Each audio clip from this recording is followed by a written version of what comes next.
जिल्ह्यात पंडित दीनदयाळ उपाध्याय अंत्योदय अभियान 15 ऑगस्ट पर्यंत राबवण्यात येत असून त्याद्वारे राष्ट्रीय अन्न सुरक्षा योजनेअंतर्गत सर्व पात्र कुटुंबांचा अंत्योदय अन्न योजना व प्राधान्य कुटुंब योजनेत समावेश करण्यात येणार आहे। धान्याचा लाभ मिळत नसलेल्या पात्र कुटुंबांनी तहसील कार्यालयात संपर्क साधून योजनेचा लाभ घ्यावा असे आवाहन जिल्हा पुरवठा अधिकारी अनिल टाकसाडे यांनी केले आहे। धूरमुक्त महाराष्ट्र योजनेत गॅस जोडणी नसलेल्या कुटुंबांचा उज्ज्वला योजनेत समावेश करून गॅस जोडणी देण्यात येणार आहे।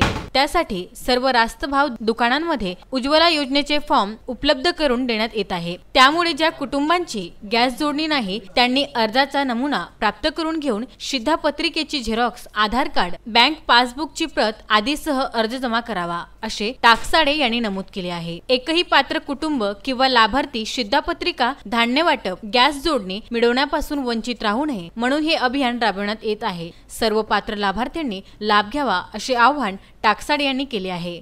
VCN news bureau, Amravati.